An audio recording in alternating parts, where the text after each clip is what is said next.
Bonjour à toutes et tous.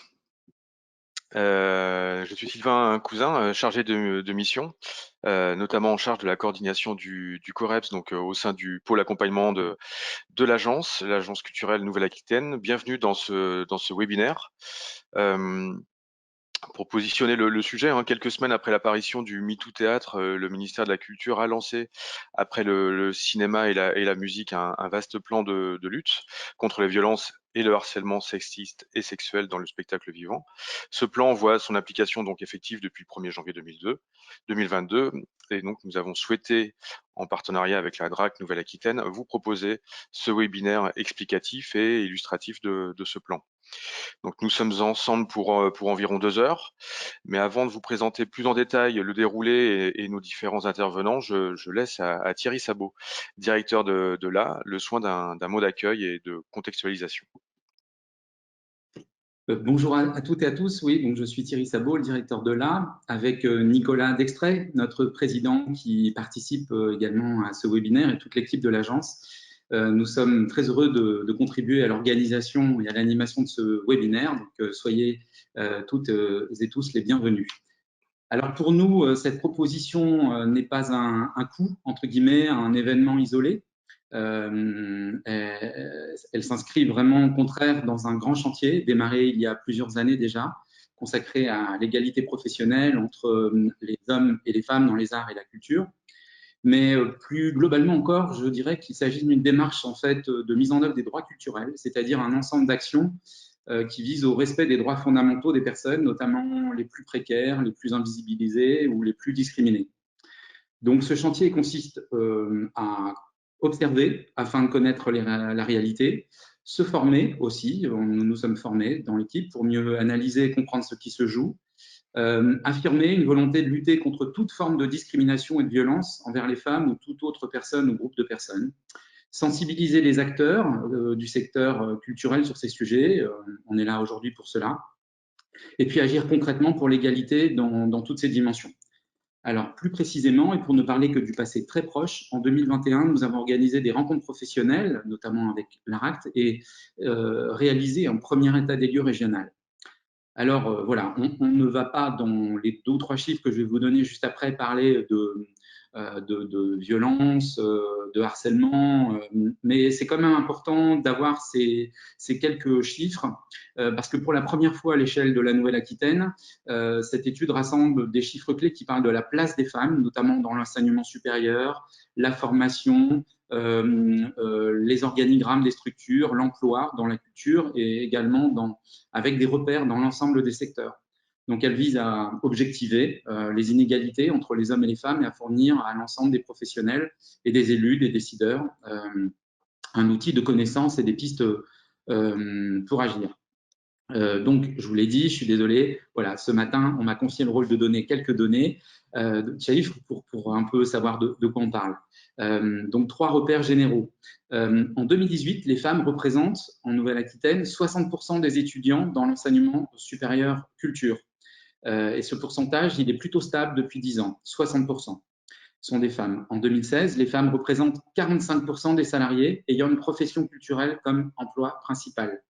En Nouvelle-Aquitaine, 60%, 45%. Et en 2017, les femmes représentent 35% des salariés du spectacle vivant travaillant pour des employeurs implantés en Nouvelle-Aquitaine. Donc vous voyez là, dans l'enchaînement de ces pourcentages, il y a déjà matière à réfléchir et à agir. Concernant les salaires, dans tous les secteurs, en 2018, en Nouvelle-Aquitaine, dans le secteur privé, les entreprises publiques, les hommes gagnent 18% de plus que les femmes. On peut considérer que c'est une forme de violence.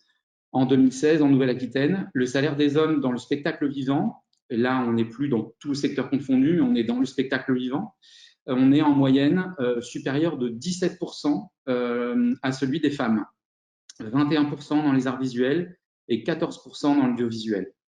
J'arrive au bout, encore 2 ou 3 chiffres.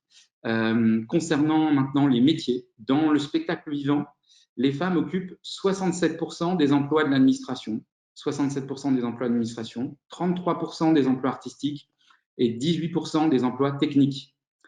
Je vous donne le dernier chiffre. au 1er janvier 2021, les femmes dirigent 33% des structures labellisées, 33% des structures labellisées et 50% des scènes conventionnées en Nouvelle-Aquitaine.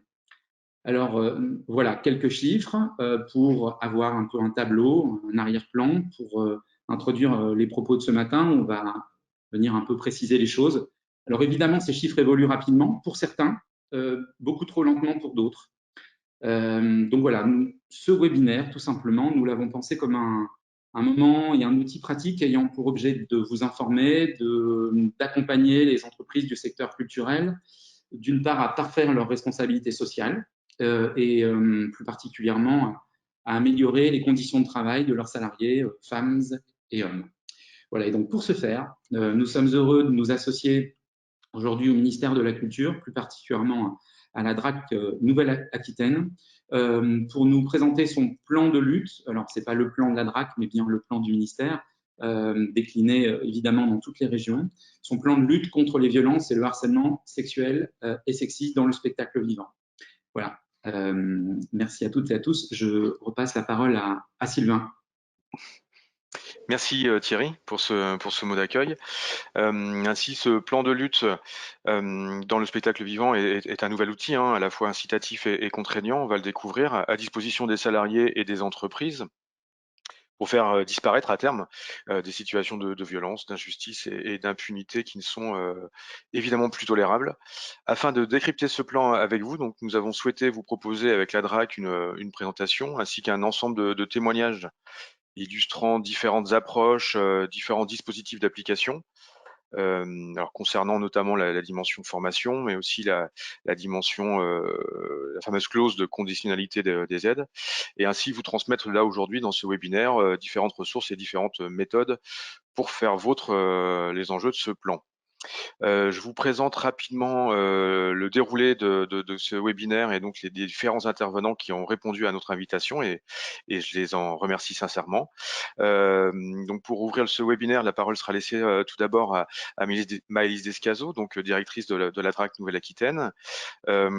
Puis nous ferons un point avec l'ARACT Nouvelle-Aquitaine, donc l'agence régionale pour l'amélioration des conditions de travail, avec Hélène Arvan. Ensuite, a répondu à notre invitation également le CNC. Nous avons le plaisir de compter parmi nous donc Leslie Thomas, la secrétaire générale du CNC, hein, du Centre national de cinéma. Et également autre établissement public d'importance, le CNM, donc dans sa dimension musique, sera présent en la personne de Leslie de Gouville, donc chargée de mission Europe et égalité femmes. Ensuite, nous vous proposerons un point formation avec l'opérateur de compétences référent en matière culturelle, donc l'AFDAS, en la personne de Thomas Delémer, conseiller emploi formation. Donc ça sur une application concrète, hein, de formation possible qui sont proposées à l'ensemble des entreprises et professionnels du secteur culturel. Et le tour d'intervention, le tour de parole se terminera dans un premier temps en tout cas avec donc le SYNDEAC, donc le syndicat national des entreprises artistiques et culturelles, et c'est Philippe Grimm, donc son directeur adjoint, qui a accepté d'être présent aujourd'hui et de nous présenter donc certaines mesures d'accompagnement des entreprises adhérentes au SYNDEAC. La succession de ces interventions courtes, donc on prévoit environ une dizaine de minutes par intervenant, vous permettra ensuite d'embrasser, hein, on espère, les différents aspects de ce plan.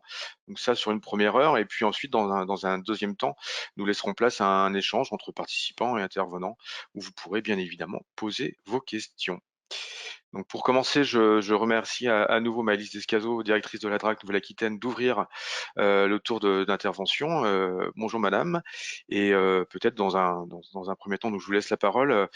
Pourriez-vous nous présenter, hein, donc les grandes lignes de ce plan VHSS, ses enjeux et puis peut-être aussi ses différents engagements. Merci Sylvain, bonjour à tous. Donc Maëlys Descazo, directrice des services du ministère de la Culture en région, la DRAC Nouvelle-Aquitaine. Merci, pour commencer, un grand merci évidemment à l'agence AI, à Thierry et Sylvain en particulier pour leur organisation d'aujourd'hui, leur mobilisation sur le sujet. Je redis avec Thierry notamment que c'est évidemment une première étape et que nous serons amenés tout au long de cette année, qui est une année particulière pour les secteurs du spectacle vivant, des arts visuels et du livre, de mise en œuvre de ce plan. Nous serons amenés évidemment certainement à réitérer, je ne sais pas sous quelle forme, celle qui vous apparaîtra la plus nécessaire ou adaptée. Une année particulière, et je vais me permettre une petite focale arrière pour vous dire dans quel cadre vient s'inscrire ce plan de lutte contre les violences et les harcèlements sexuels et sexistes.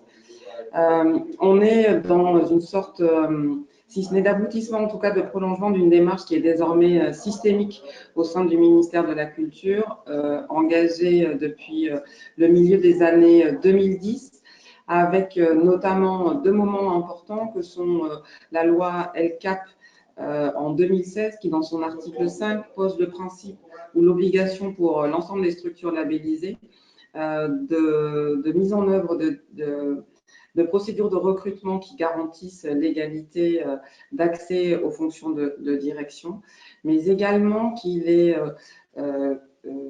conduit et oblige à organiser une parité, une diversité des œuvres exposées et des artistes accompagnés. Donc, première étape formelle absolument déterminante. La deuxième, c'est en 2017, la double certification ACNOR égalité-diversité pour le ministère de la Culture, donc administration centrale, services déconcentrés et établissements publics. C'est donc l'aboutissement d'un travail évidemment préalable d'adoption d'un certain nombre de procédures et de pratiques qui permettent de garantir notamment l'égalité et qui conduit le ministère à s'appliquer les principes qu'il entend faire valoir au sein des structures qu'il subventionne et qu'il labellise notamment. Et donc la troisième étape, c'est celle de la conditionnalité des aides à la mise en œuvre d'un plan de lutte contre les violences sexuelles et sexistes, d'abord mis en place dans le secteur du cinéma et dans le secteur de la musique pour les aides versées par le Centre national de la musique. Deux établissements dont évidemment l'éclairage sera très important puisqu'ils ont une avance de phase sur l'ensemble des autres secteurs. Ce dispositif est applicable depuis janvier 2021 et en novembre 2021, la ministre a annoncé l'élargissement de cette conditionnalité des aides au secteur des arts vivants, des arts visuels et du livre.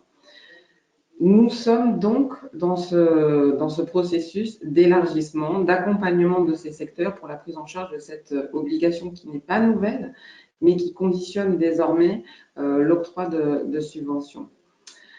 Alors, qu'est-ce que c'est rapidement un plan, et on va y revenir, hein, chacun des intervenants y reviendra bien sûr, mais qu'est-ce que c'est qu'un plan de lutte contre les violences et le harcèlement à caractère sexuel et sexiste? C'est une série d'obligations, notamment prévues par le Code du travail, donc qui s'adresse à toutes les structures employeurs et qui d'abord impose la mise en place d'un dispositif d'information sur les lieux de travail, tous les lieux de travail, qui définissent, sur les textes qui définissent et sanctionnent le harcèlement sexuel, les actions en justice ouvertes, ainsi que l'ensemble des recours, soutiens et appuis que peuvent trouver les salariés, qu'ils soient victimes ou témoins de violences et harcèlements à caractère sexuel et sexiste.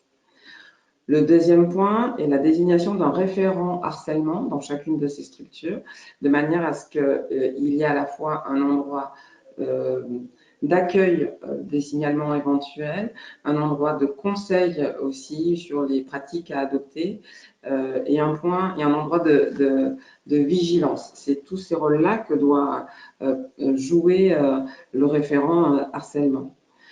Le troisième point est celui de l'élaboration d'une procédure interne de signalement, de traitement des faits qui pourraient être signalés et d'observation également au long cours, à la fois de ces signalements et des suites qui leur ont été données. Donc, il y a l'intervention à un moment M, on a un signalement, qu'est-ce qu'on fait? Et puis, au moment des bilans sociaux, par exemple, observer à la fois le nombre de signalements qui ont pu être formulés, les suites qui ont été données et leur évolution dans le temps, bien sûr.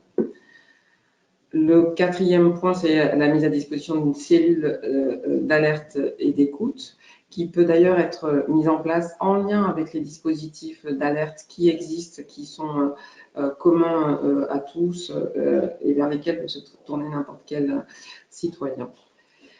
Le dernier point est celui de la formation et la sensibilisation des équipes. Formation obligatoire pour les chefs d'entreprise, alors entendu au sens large, donc la direction, les cadres dirigeants, les gérants, etc. On pourra y revenir. Et également sensibilisation de l'ensemble des équipes à ces thématiques, dans le même souci à la fois de circulation d'informations et il s'agit vraiment de permettre à chacun, victime ou témoin, de savoir comment agir, comment réagir et comment aider à la meilleure prise en charge possible de la situation dont il est question.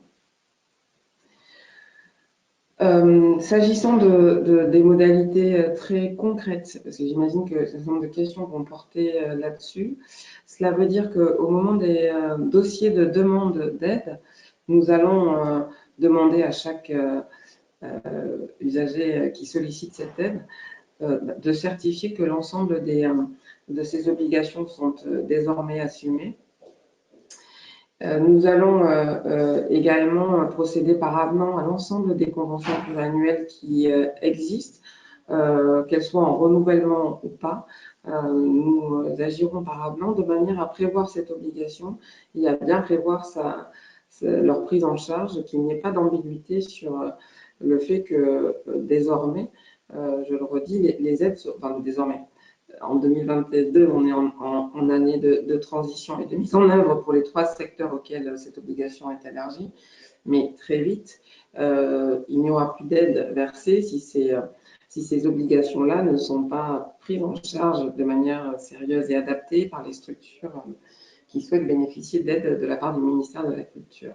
Je regarde si j'ai oublié quelque chose. Je ne crois pas, on a mis une note, je ne crois pas. Mais bien entendu, je me tiens à votre disposition s'il devait y avoir des questions tout de suite ou à l'issue des interventions qui vont suivre. Merci beaucoup. Merci Maëlys Descazaux pour cette présentation succincte et complète de ce plan. Avant de laisser la parole aux organisations culturelles, il nous a paru important de faire d'abord appel à l'ARACT, donc l'Agence régionale pour l'amélioration des conditions de travail, afin de vous proposer donc un rappel des obligations et peut-être vous fournir aussi quelques repères pour agir au sein de vos entreprises, au-delà d'une spécificité propre au secteur culturel.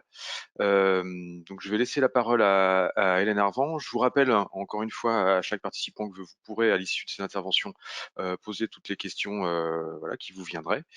Donc parole est laissée à Hélène Arvan. Donc Hélène, vous êtes chargée de mission à l'ARACT Nouvelle-Aquitaine. Merci Sylvain, bonjour à tous. Donc effectivement, je vais faire une petite intervention. Alors nous, on intervient, l'ARACT intervient sur tous les secteurs professionnels, donc ce n'est pas une intervention spécifique hein, sur votre secteur, mais ces questions-là de violence interne, de harcèlement, de sexisme concernent évidemment toutes les organisations du travail et tous les travailleurs. On peut passer à la diapositive d'après. Donc, un petit rappel qui fait du bien quand même, de temps en temps, de se redire que les questions d'inclusion et de respect des droits fondamentaux humains, comme le rappelait le directeur de là en introduction, sont constitutionnelles. Donc, c'est-à-dire que quand on parle d'inclusion et de non-discrimination, on ne parle pas que d'égalité homme-femme, mais on parle de toute forme de discrimination qui pourrait être liée à l'identité sexuelle, à l'âge, à la situation de famille, à l'état de santé, à l'origine sociale, à l'origine ethnique, aux opinions politiques, aux convictions religieuses, à l'apparence physique. Et donc, un petit, voilà, depuis la Constitution rappelle ça, et c'est bien de se le redire, en fait, pour justement essayer de prendre de la hauteur sur toutes les formes de discrimination possibles qu'on peut rencontrer en situation de travail, et rappeler aussi que c'est un risque professionnel, c'est-à-dire que les discriminations liées à toutes ces critères-là sont des risques professionnels, tout comme le risque physique. Et donc, à ce titre, l'employeur doit prendre les mesures nécessaires pour assurer la sécurité physique et mentale de ses travailleurs. Et donc, j'expliquerai que voilà, ne pas agir sur des politiques d'égalité professionnelle, toute égalité comprise, c'est faire prendre des risques aux travailleurs, en fait. Et donc, l'employeur a une vraie responsabilité juridique à cet effet. Donc, quand on parle de violence au travail, on parle, alors là, c'est un petit nuage de mots pour dire que, voilà, on parle d'agression physique, d'agression mentale, on parle d'actes sexuels, de comportements sexistes, on parle d'atteinte à la dignité, on parle de conditions de travail, on parle de harcèlement, on parle d'incivilité. Donc, il y a plein de mots qui englobent un peu ce concept de violence au travail. Et c'est important. Alors, nous, on se positionne vraiment sur une maille très large, c'est-à-dire que pas uniquement les comportements sexistes ou les harcèlements sexuels, mais tout ça, en fait, ça caractérise des violences plus larges qu'on peut subir en situation de travail, que ce soit des violences internes ou des violences externes. Donc, quelques chiffres aussi pour compléter les chiffres donnés en introduction, c'est que potentiellement, si on prend en forme toutes les formes de discrimination possibles, plus de la moitié de la population peut être soumise à des discriminations. Si vraiment on prend en compte toutes ces discriminations-là. Les formes de discrimination ont des vrais impacts sur l'estime personnelle, la confiance en soi. Donc, vous imaginez bien que tout ça cumulé fait que ça va avoir des impacts sur la capacité d'un travailleur à faire correctement son travail. Donc, des impacts sur la performance d'une organisation. Un chiffre aussi qui est intéressant, c'est qu'une femme sur deux a été déjà confrontée à une situation de sexisme et de harcèlement sexuel au travail. Donc, évidemment, les femmes parlent davantage, donc les chiffres aussi sont forcément plus caractéristiques qu'avant. Et que toutes ces formes-là de discrimination ont des conséquences sur la santé mentale, la santé physique, l'efficacité professionnelle et les conséquences également économiques. On continue, voilà. Donc, nous, notre approche de toutes ces questions-là, c'est une approche, on va dire, de comment on parle de l'égalité et des égalités au travail. Et en fait, c'est les égalités entre tous les travailleurs dans une situation de travail. Donc, pour nous, si on traite, si on a une vraie politique d'égalité et de prise en compte de tous les travailleurs de manière équitable, même dans les situations de travail, on limite du coup les violences internes qui sont issues justement de traitement un peu inégalitaire. Et donc, en fait, c'est des enjeux, les questions des inégalités, c'est des enjeux d'égalité, c'est-à-dire on attribue la même valeur, les mêmes droits et les mêmes chances aux travailleurs, quels qu'ils soient.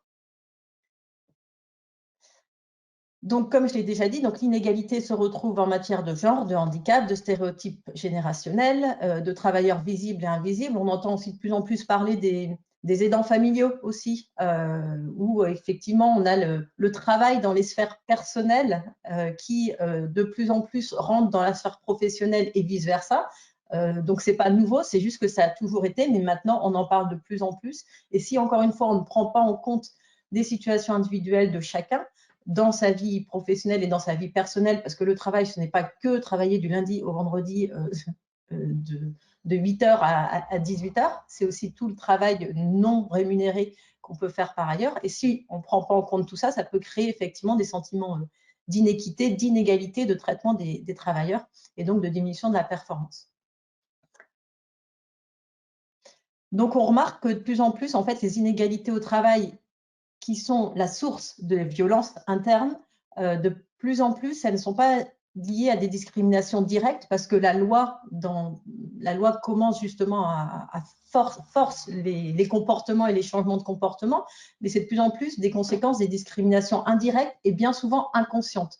C'est-à-dire que on a tous des stéréotypes qui, parfois, de manière inconsciente, vont nous faire prendre des décisions ou organiser le travail, quand on est en encadrement, par exemple, de manière inéquitable ou de manière inégalitaire. Et donc, en fait, de plus en plus, et c'est là où c'est très compliqué d'agir, c'est que les discriminations directes sont régulées par la loi, mais tout ce qui est les discriminations indirectes et inconscientes de fait des fameux stéréotypes qu'on peut reproduire dans notre manière de manager le travail, elles sont beaucoup plus subtiles et donc c'est beaucoup plus difficile d'agir dessus. Pour autant, ce n'est pas impossible et on pourra en parler après.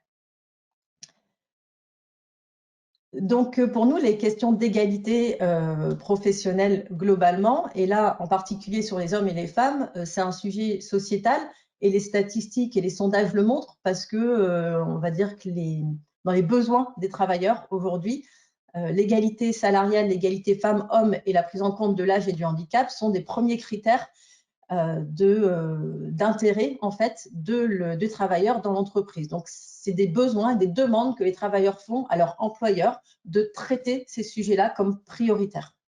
Donc, à partir de ce moment-là, on peut passer à la slide d'après, ouais, à partir de ce moment-là, quand on prend en compte les besoins et les attentes des travailleurs, on participe aussi à peut-être fidéliser, attirer des travailleurs parce qu'on a une politique justement qui répond à des centres d'intérêt des travailleurs.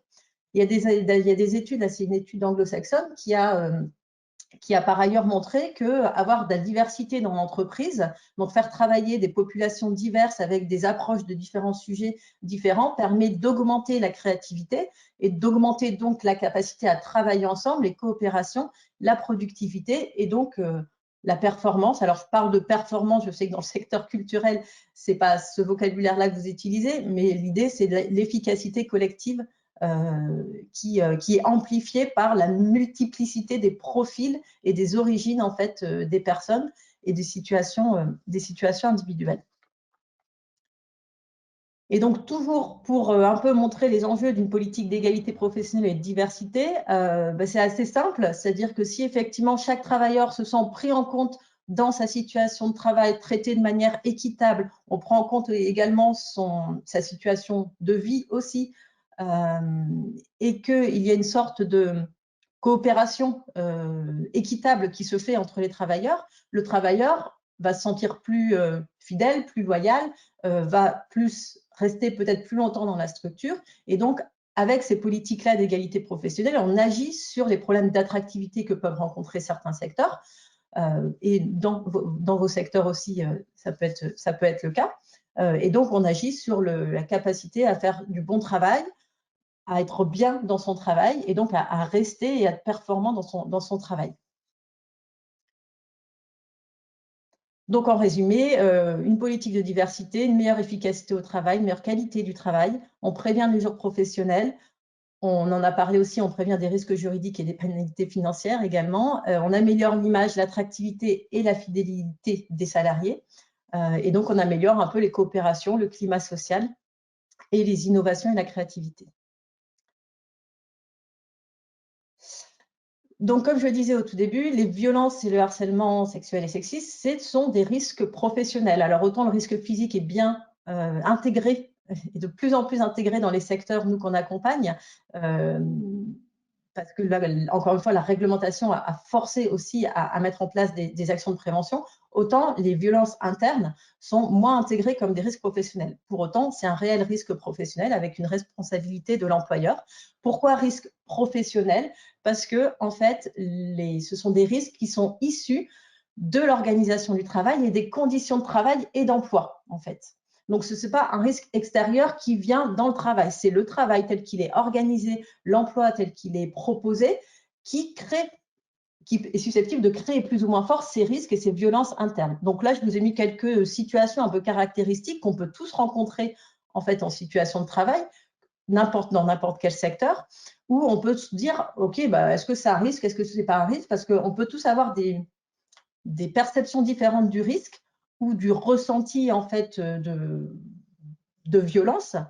Mais le sujet, c'est pas de dire ça, c'est de la violence ou ça, c'est pas de la violence, ça, c'est une remarque sexiste ou ça, c'est pas une remarque sexiste. Le sujet, c'est de se dire que, on a tous des ressentis différents, 2, on a le droit d'avoir des ressentis différents, et 3, il faut pouvoir en discuter et proposer une organisation du travail et des espaces de coopération et de dialogue qui permettent d'être suffisamment en sécurité psychologique pour pouvoir se dire non, là j'ai mal pris la remarque quand tu m'as dit qu'aujourd'hui par exemple j'étais bien habillée ou que ma veste elle était chouette, ou là j'ai mal pris la remarque quand tu m'as dit bah ça c'est un boulot c'est une tâche d'homme donc c'est à toi de la faire.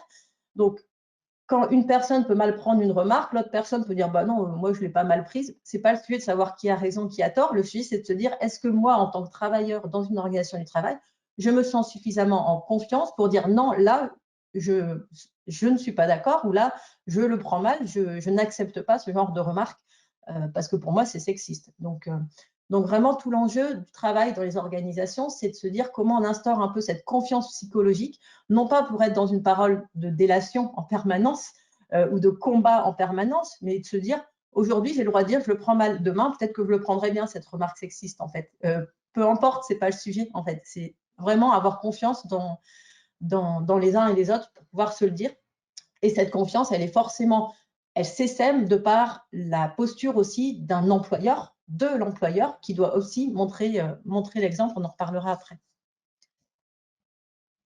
Donc voilà, donc toutes ces violences et harcèlements, ce sont des risques professionnels qui portent atteinte à l'intégrité physique et la santé mentale, donc les deux obligations de sécurité de l'employeur, et qui sont liées à l'activité professionnelle. Alors, comme je disais, c'est assez compliqué à maîtriser parce que ça peut prendre différentes formes et ça fait beaucoup parler les ressentis, où on peut plus ou moins prendre bien certains comportements, et c'est très divers selon les personnes, mais ce n'est pas parce que c'est des ressentis qui s'expriment qu'il ne faut pas les prendre en compte et que ce n'est pas un risque professionnel.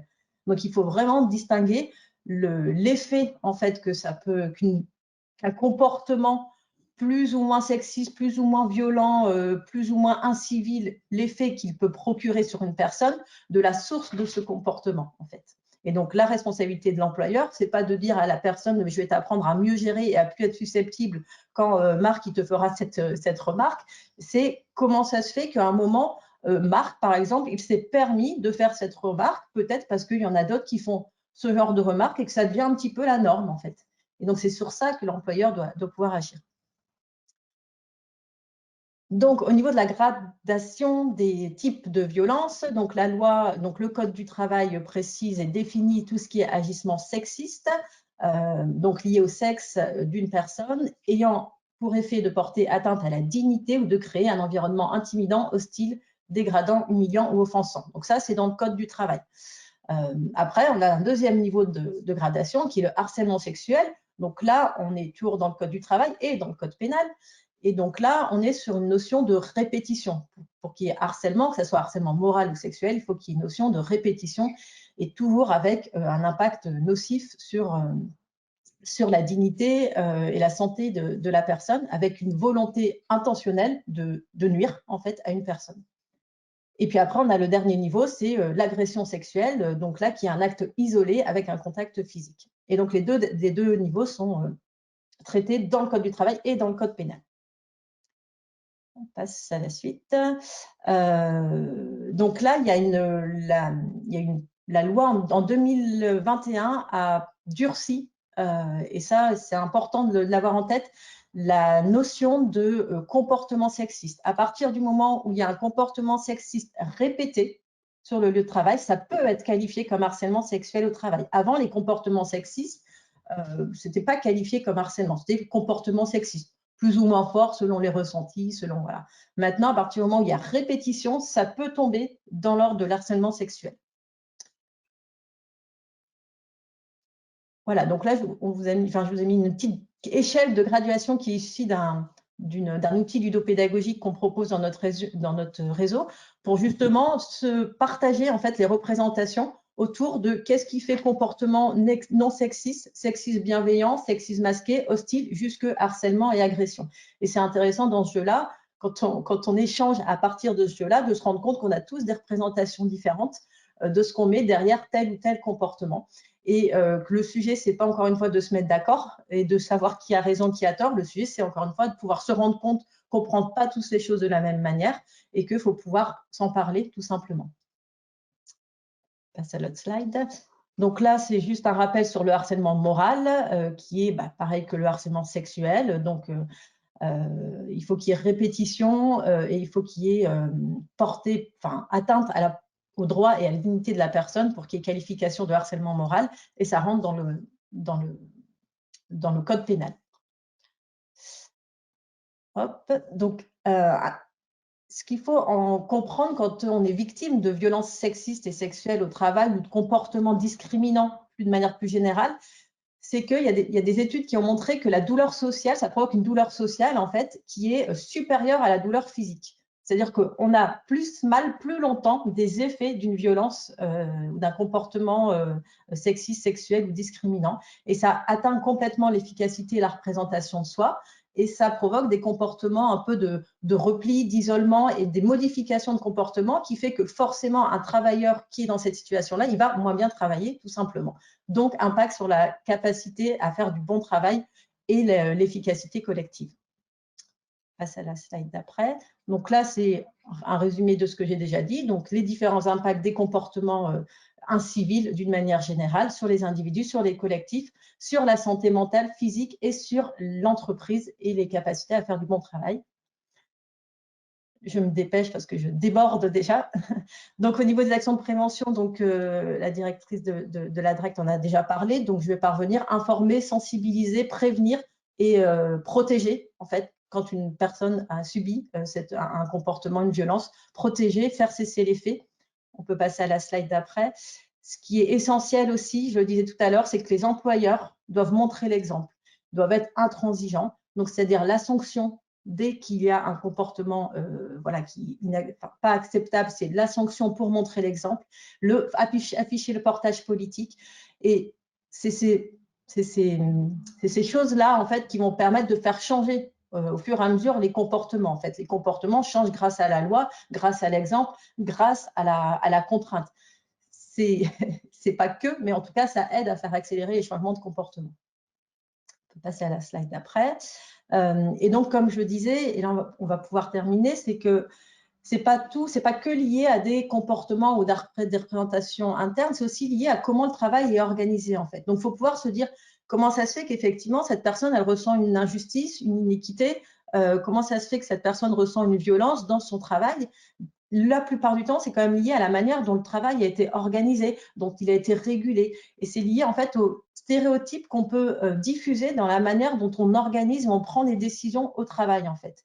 Et donc, c'est ça qui est intéressant et on peut passer à la slide d'après, c'est d'agir justement sur les mentalités, les représentations pour que, à force de se questionner pour savoir comment ça se fait qu'on en arrive à cette situation de violence-là, à force de questionner des situations de violence et d'aller tirer la ficelle, on se rend compte que, ah bah tiens, c'est peut-être parce qu'il y a depuis très longtemps une situation inéquitable de travail qui est en fait mise en place et qui fait qu'à force, cette échelle de graduation, en fait, elle est passée de je prends pas mal quelque chose à un moment je prends mal quelque chose parce que dans le cumul, eh bien, on a rajouté une iniquité de traitement dans le travail, des risques professionnels accrus sur telle ou telle activité, des comportements sexistes du collègue. Et quand on rajoute tout ça, à force, à un moment, on peut effectivement tomber dans un risque professionnel. Donc voilà, donc après, c'est juste quelques outils que notre réseau propose voilà, pour jouer entre guillemets avec les représentations, justement pour aller un peu questionner ces stéréotypes de genre qu'on peut avoir. Et puis différents liens sur les slides d'après pour des vidéos en fait explicatives sur tout ce qui est violence au travail. Merci et désolée d'avoir débordé. Non, c'était très bien. C'était aussi une gageure de présenter tous ces enjeux et ces mécanismes en une dizaine de minutes. En tout cas, merci Hélène pour cette présentation condensée et salutaire. Je rappelle à tous nos participants que les documents qui vous sont présentés aujourd'hui vous seront tous transmis par mail dans les jours à venir. Et pour poursuivre donc nos interventions, parmi les secteurs culturels, parmi les filières qui ont mis en place des mesures concrètes de lutte contre ces violences, le cinéma a été un des premiers à mettre en place un plan d'action.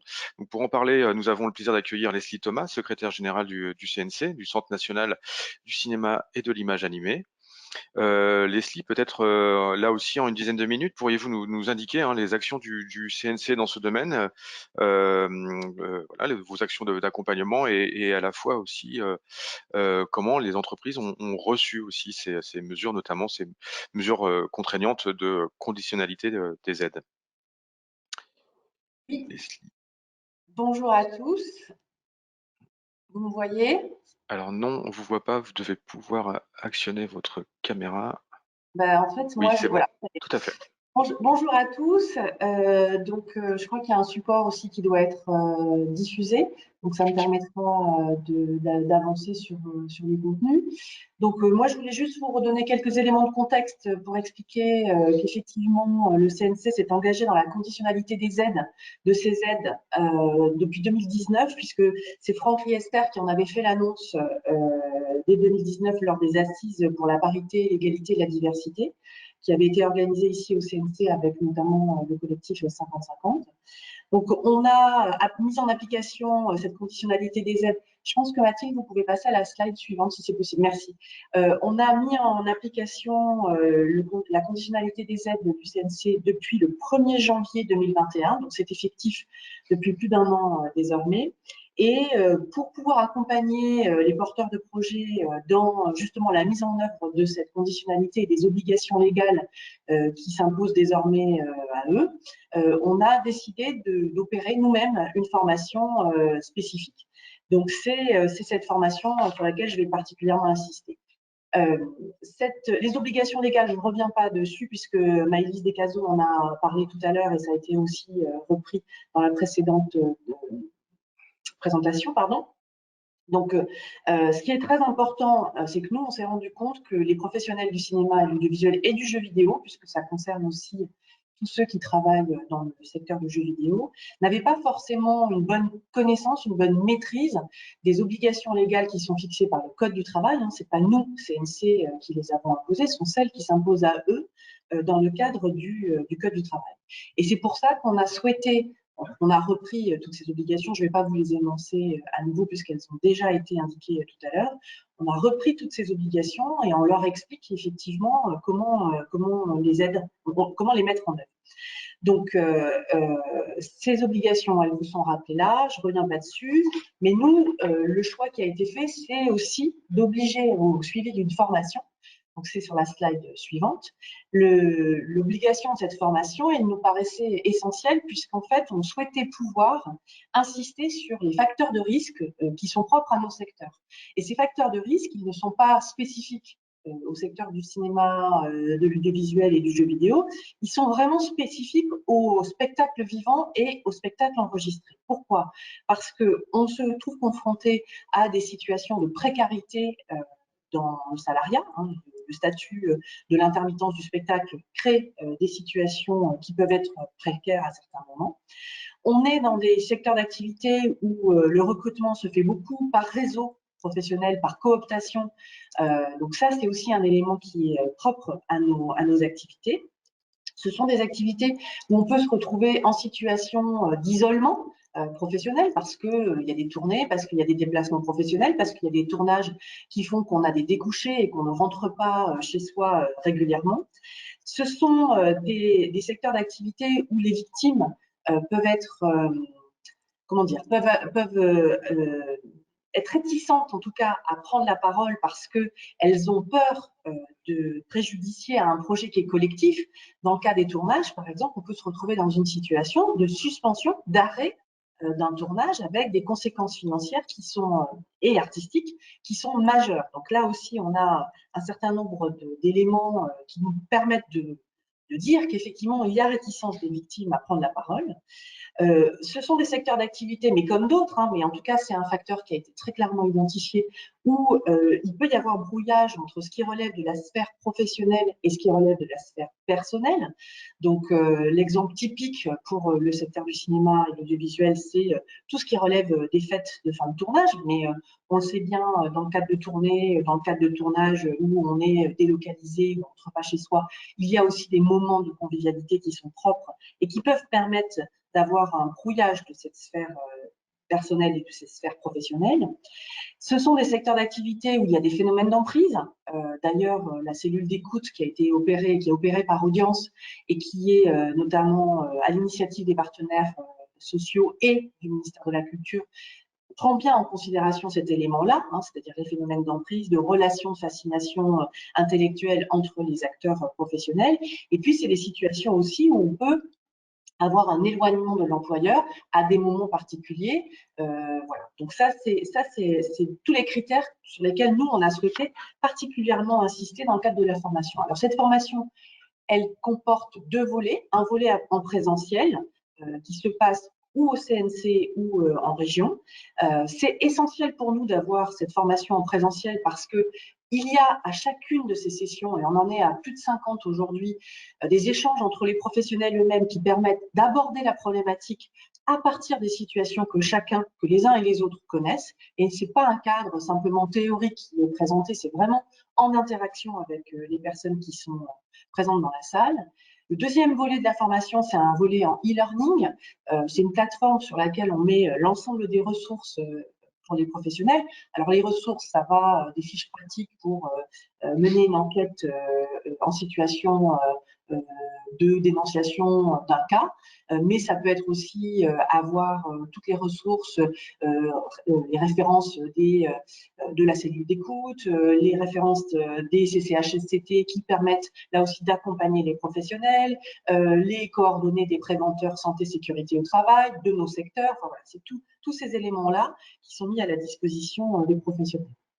Ce qu'il faut savoir, c'est que nous, donc, on a conditionnalisé les aides du CNC au 1er janvier 2021. On a commencé les formations en octobre 2020 de manière à pouvoir accompagner au mieux les professionnels. Et à compter du 1er juillet 2022, celui qui n'aura pas suivi la formation ne pourra plus faire de demande d'aide. Donc, c'est pour ça qu'on est dans une situation où il a fallu accélérer les choses. Et tout comme Maëlys Descazaux l'a indiqué tout à l'heure, on fait une vérification au moment du dépôt de demande d'aide du respect par les demandeurs, les porteurs de projets, de leurs obligations et du suivi de la formation. Alors, quelques chiffres clés pour éclairer mon propos. Tout d'abord, on a, nous, une programmation de 90 sessions de formation. Donc, ces formations, elles se passent aussi bien à Paris, en région, que dans les territoires d'outre-mer. On aura formé en mois de juillet 2022 quasiment 3000 professionnels. On a un objectif de formation de 6000 professionnels à échéance de fin 2023. Cette année 2022 va nous permettre aussi d'élargir les sessions de formation aux exploitants des salles de cinéma, puisqu'on s'est occupé de la partie production, mais on va aussi s'occuper de la partie exploitation. Et enfin, en parallèle, on accompagne bien évidemment toutes les initiatives qui sont prises, que ce soit, et c'est sur la slide suivante, la cellule d'écoute, le travail qui est mené par le ministère de la Culture et le travail qui est mené par les syndicats. Alors, pour mémoire, on vous a indiqué effectivement que le SNJV a lui-même adhéré à la cellule d'écoute, alors qu'au départ, le secteur du jeu vidéo n'était pas forcément touché par cette cellule d'écoute, mais c'est important de le dire parce que ça permet de donner des ressources et des moyens aux professionnels, qu'ils soient côté patronat ou qu'ils soient du côté salarié. Dernier point qui était essentiel pour nous, c'est que, comme je le disais tout à l'heure, on peut être dans des situations où un tournage va être interrompu. Donc, il était pour pouvoir, par exemple, faire une enquête parce qu'il y a eu une situation de dénonciation d'une violence sexiste et sexuelle. Et le risque pour les producteurs, notamment dans le secteur du cinéma et de l'audiovisuel, c'est qu'il est majeur d'un point de vue financier, puisque une journée d'interruption de tournage, ça peut coûter extrêmement cher. Donc, en parallèle de ces démarches qui ont porté sur la formation et sur la conditionnalité des aides, on a missionné un courtier en assurance pour qu'il se rapproche des compagnies d'assurance et qu'on arrive à couvrir le risque d'interruption de tournage. Voilà, qu'on couvre le risque. Et deux grandes compagnies d'assurance, donc la Manif et Area, ont décidé d'accompagner ce risque-là.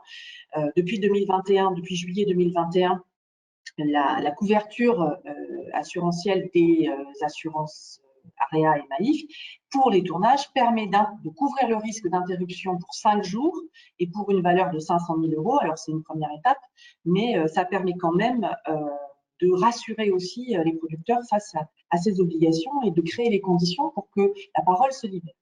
À ce jour, on compte à peu près 400 films qui ont bénéficié de cette clause. Elle est gratuite et qui, jusqu'à présent, n'ont pas actionné le dispositif. Alors, au-delà des mesures qui ont été prises en charge par le CNC, moi, ce que je tenais à dire, c'est qu'on a désormais 12 mois d'antériorité sur la conditionnalité des aides et on a aussi presque 18 mois d'antériorité sur la formation. Ce qu'on constate au terme de ces mois d'antériorité, c'est tout d'abord que d'avoir une formation qui soit adaptée au secteur, c'est un enjeu de réussite et de prise de conscience qui est très important pour les professionnels. Ce qu'on constate aussi, c'est que certains viennent contraints et forcés, que c'est pas quelque chose qui est simple. Le suivi de cette formation, il est délicat. Et donc, il faut pouvoir adapter son contenu à la réalité des personnes présentes autour de la table pour qu'il y ait une réelle appropriation de ces enjeux et qu'on ne soit pas dans quelque chose qui soit presque hors sol. Donc ça, c'est quelque chose qui est vraiment extrêmement important. Du coup, nous, du côté du CNC, nous avons choisi d'accompagner chacune des sessions de formation, toujours un représentant du CNC, de manière à pouvoir apporter des éléments de réponse aussi qui sont liés au conditionnement des aides. Et on essaye aussi de montrer aux professionnels qui suivent ces formations que c'est possible. Et c'est possible parce qu'on l'a déjà fait dans d'autres domaines.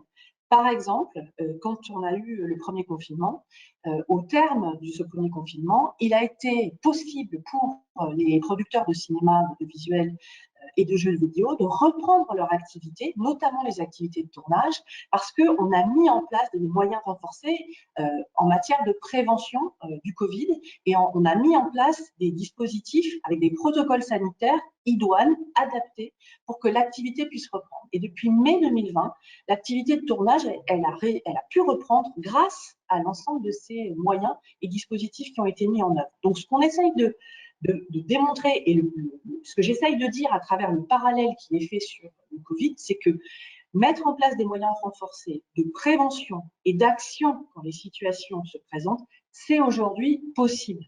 Et c'est tout l'enjeu du travail collectif que nous menons autour des violences sexistes et sexuelles. Voilà. Merci Leslie Thomas pour votre présentation. C'est une présentation enrichissante et complémentaire, notamment pour nos participants à ce webinaire issu majoritairement du spectacle vivant. Merci encore. Autre filière, celle de la musique. Depuis sa création, le CNM, le Centre national de la musique, a placé la question de l'égal accès des femmes et des hommes au métier de la musique parmi ses priorités. Pour mener à bien cette mission structurante, le CNM s'est doté d'un comité stratégique pour l'égalité femmes-hommes, afin notamment de lutter contre toutes les formes de violence et de harcèlement à caractère sexuel ou sexiste. Le CNM a donc mis en place un protocole visant à prévenir et à traiter les situations de violence sexistes et sexuelles. Donc, pour présenter ces travaux, ce travail et ces dispositifs d'accompagnement des entreprises, j'ai le plaisir d'accueillir Leslie de Gouville, chargée de mission Europe et égalité femmes. Quelle est femmes-hommes, bien sûr. Quelle est Leslie, peut-être, enfin voilà, quelques questions. Quelle est la logique d'accompagnement du CNM? Quelles actions avez-vous mis en place? Et puis, alors notamment, encore une fois, une des clauses qui intéresse aussi nos participants. Quelles mesures de financement du CNM sont concernées par la clause de conditionnalité des aides? Ouais. Alors, nous, le CNM a été créé en janvier 2020, donc on est très jeune dans le champ des établissements publics. Et comme vous le disiez tout à l'heure, le CNM dans sa loi de création a une mission qui est de favoriser un égal accès des femmes et des hommes aux professions musicales. Donc ça fait vraiment partie de l'ADN du CNM. Pour ça a été créée une cellule dédiée de 3 personnes spécifiquement sur ce sujet-là, plus sur le sujet européen, mais qui est autre chose. Depuis sa création. On a publié en décembre 2020 un protocole donc de lutte contre les violences sexistes et sexuelles qui, là aussi, comme au CNC, conditionne l'ensemble des aides du CNM au respect de ce protocole. Donc, il n'y a pas une seule aide financière depuis mars 2021 qui ne sort du CNM sans que le porteur de projet ne se soit engagé à respecter ce protocole. Donc là, ça fait pareil 1 an que l'engagement à respecter ce protocole a été mis en place. Donc, qu'est-ce qu'il y a au sein de ce dans ce protocole là, ça va pouvoir sembler être déredite un peu, mais forcément respecter le code du travail, ça a priori c'est pas trop compliqué. Enfin, normalement, c'est pas trop compliqué à respecter pour les employeurs. Il y a une obligation de formation aussi. Donc, dans un premier temps, des personnes qui sont les responsables légales de la structure, mais aussi de la direction des personnes encadrantes et enfin de l'ensemble des équipes à la prévention des violences sexistes et sexuelles. Nous, c'est pas forcément nous qui organisons les formations, on donne un cadre un peu général. Après, c'est un peu à chaque employeur ou employeuse d'ailleurs de décider où ils souhaitent, enfin auprès de quel prestataire ils souhaitent se former. Le troisième point, c'est tout ce qui est autour de l'information, de la sensibilisation des équipes et de l'organisation de la prévention des risques. Donc, tout ce qui va être affichage, communication autour, par exemple, de la cellule d'écoute audience dont Leslie parlait tout à l'heure. Créer un dispositif également de suivi, enfin de signalement, pardon, efficace et de traiter chaque signalement reçu. Donc, par exemple, via la nomination ou la désignation d'un ou d'une référente sur ces questions-là, et que cette personne-là soit formée spécifiquement au recueil, au recueil de la parole. Et puis un engagement et un suivi et une évaluation des actions. Donc d'année en année, que la structure monitore entre guillemets les actions qui ont été menées et voit l'évolution de ces actions-là. Donc globalement, on donne une ambition et un cadre qui sont très généraux, qui est ensuite adaptable à la taille de chacune des entreprises. Parce que contrairement au cinéma, de la musique, forcément, c'est un secteur qui est fait de plein de micro-entreprises avec au maximum 1 ou 2 salariés pour la plupart. Donc l'idée, c'est vraiment de donner un cadre général qui puisse à la fois s'appliquer aux majors et à la fois s'appliquer à la plus petite association musicale ou au plus petit label qui peut bénéficier des aides du CNM.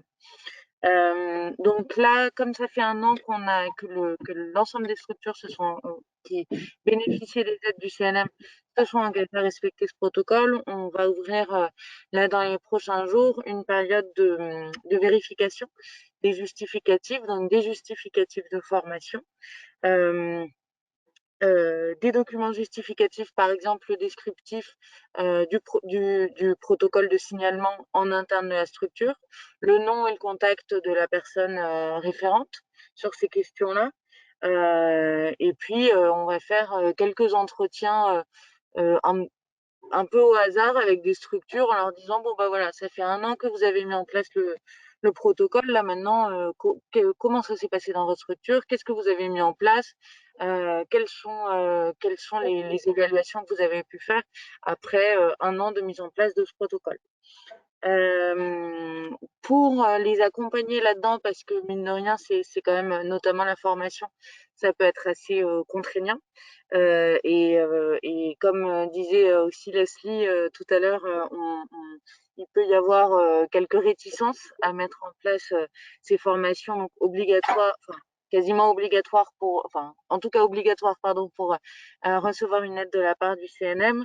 Face à ces réticences, il y a un vrai travail de pédagogie à faire et d'explication qu'en fait, même si au sein de la structure, les personnes ne sont pas forcément évidemment des agresseurs potentiels, Il y a aussi la question de savoir en fait comment réagir face à un artiste ou une salariée ou qui est potentiellement agresseur ou potentiellement agressé, que ce soit en interne ou en relation avec des prestataires, d'autres artistes, des techniciens ou quoi qu'est-ce. C'est-à-dire que l'idée, c'est de poser un cadre général pour que l'employeur puisse savoir comment réagir euh, dans, dans tous les cas de figure, dans à peu près tous les cas de figure.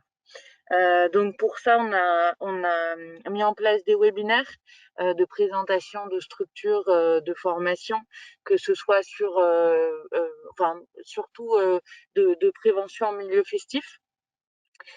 Puisque nous, on a la problématique à la fois de la prévention auprès du public, mais aussi en interne et dans la relation de travail entre les professionnels.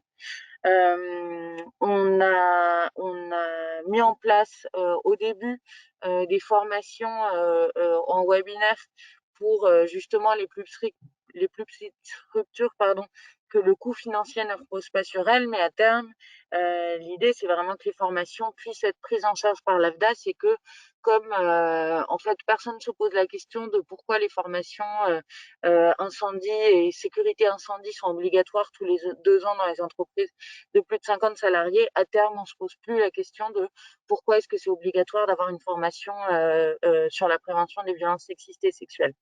Donc, l'idée, c'est qu'à terme, nous, on arrête aussi de faire ces formations-là à destination des structures et que les structures se prennent en main par elles-mêmes. Là-dessus, on a aussi une commission d'aide financière.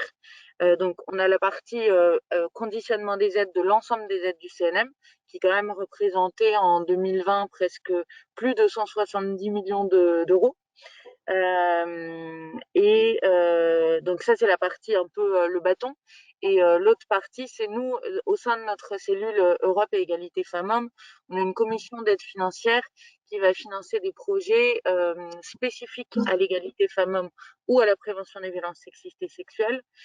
Et sur la prévention des violences sexistes et sexuelles, des actions de formation spécifiques vont aussi pouvoir être prises en charge au sein des structures, en tout cas pour l'instant. Et aussi tout autre type d'action qui viserait à prévenir les violences sexistes et sexuelles et créer des mécanismes adaptables au secteur musical. On a également publié des fiches pratiques qui permettent d'identifier des situations très spécifiques au métier de la musique et de prévenir des situations à risque dans des situations vraiment spécifiques à la musique, puisque le protocole, là encore, donne un cadre vraiment très général.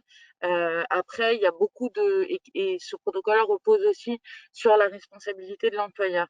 Sauf qu'il y a beaucoup de moments dans lesquels l'employeur n'est pas forcément identifié, puisque, par exemple, dans une séance de clip, de tournage de clip ou d'enregistrement en studio ou de promotion, il y a plusieurs équipes et donc plusieurs employeurs qui se rejoignent. Et donc là, sur qui repose la responsabilité et comment prévenir au maximum et à qui incombe la responsabilité de prévenir tout risque dans ce genre de moment. Donc là-dessus, on a publié là récemment des fiches pratiques spécifiques à ces situations-là, que ce soit pour la production phonographique, pour la production de spectacle, pour les diffuseurs. Voilà. Et puis, qu'est-ce que j'aurais oublié de vous dire? Dernière chose, on a organisé en juin dernier, pardon, des assises de l'égalité femmes-hommes dans la musique, et ça a aussi été l'occasion de revenir au cours d'une des conférences sur ces questions-là et notamment la prise en charge à la fois au CNM, enfin, et la prise de conscience et l'ouverture de l'écoute aussi avec tout le mouvement Musique Tout, à la fois au niveau des pouvoirs publics, mais aussi au niveau des employeurs. Donc, je vous invite à aller regarder tout ça sur notre mini-site égalité femmes-hommes sur le site du CNM, où vous avez toutes les informations que je viens de vous donner qui sont présentes, nos contacts aussi, puisqu'on vous accompagne, enfin on accompagne aussi pas mal les structures qui ne savent pas trop comment mettre en place le protocole, qui se posent plein de questions, on est joignable, donc n'hésitez pas à nous contacter, c'est la page égalité femmes-hommes du site internet du CNM, et on y regroupe aussi tout un tas d'outils et de boîtes, enfin de ressources sur ce site-là, donc n'hésitez pas. Merci beaucoup Leslie de Gouville pour cette présentation claire, très claire. Je retiens notamment l'analogie avec les formations techniques obligatoires. Effectivement, voilà, ça peut être aussi un levier, on va dire psychologique, incitatif pour tous les voilà les responsables d'entreprise. À noter que les fiches pratiques dont vous avez parlé et bien sûr l'entièreté du protocole a été mis à disposition, enfin en tout cas les liens dans le chat, et on vous le renverra encore une fois à tous les participants. Vous avez également évoqué les formations en lien avec l'AFDAS. Et donc, transition parfaite pour laisser la parole à Thomas Delamere, donc conseiller emploi formation à l'AFDAS, et justement pour nous présenter succinctement là aussi l'offre de services sur ces questions qui a été, je pense, mise à jour depuis peu C'est ça. au sein de l'AFDAS. Donc Thomas, c'est à vous. Merci, bonjour. Donc, juste pour le contexte, c'est en mars 2021 que le ministère de la Culture nous a sollicité en fait pour monter une offre de formation et une offre de service sur cette thématique. Donc, nous avons mis en place un plan à notre niveau pour développer une offre et faciliter justement l'accès aux actions de formation et aux actions de sensibilisation des structures de la culture qui dépendent de l'AFDAS. On peut peut-être passer déjà sur les deux premières slides. Voilà. Donc, on a décliné une offre qui se présente sur 3 volets différents.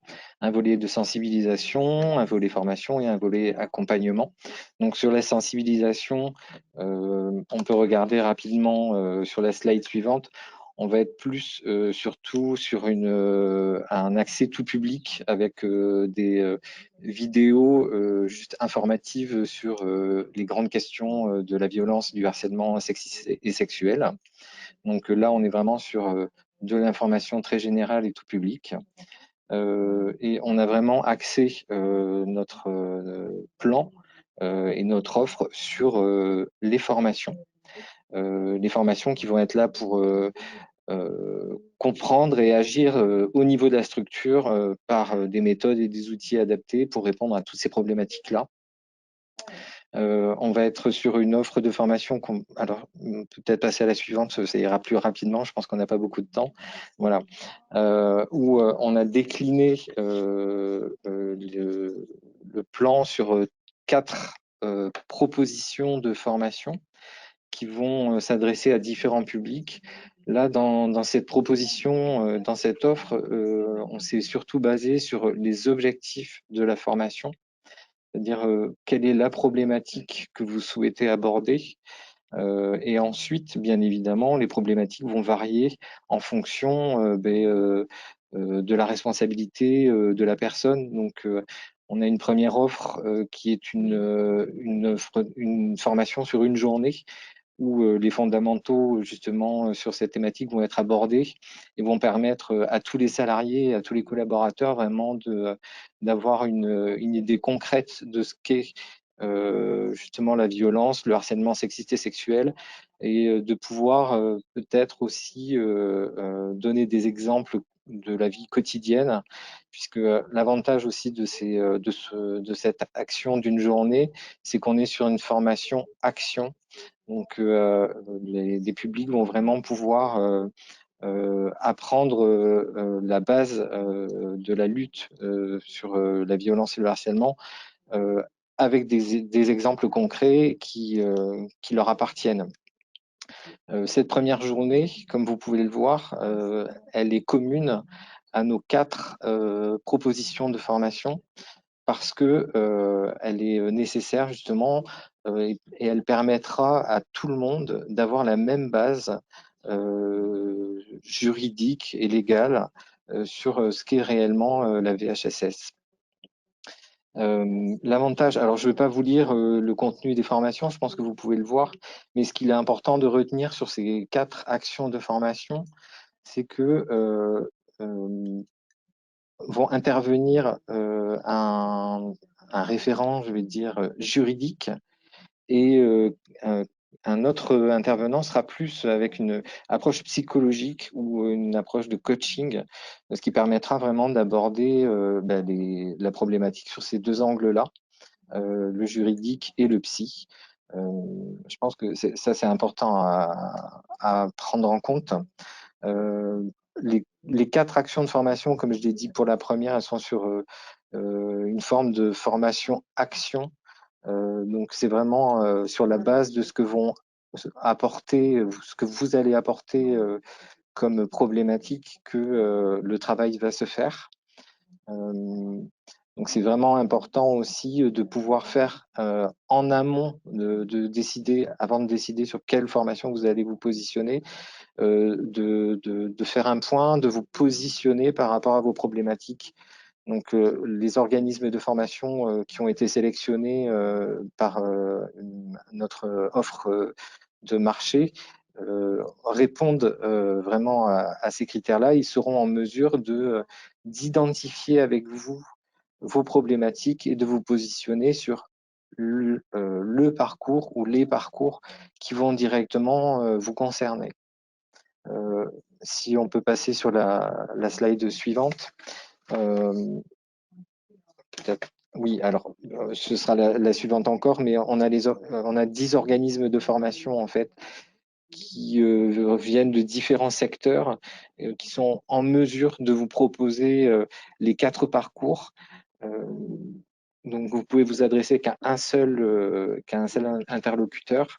Vous avez le choix de la modalité au niveau des formations, c'est-à-dire que les formations peuvent se faire totalement en présentiel si vous le souhaitez, totalement à distance ou sur un mix des deux.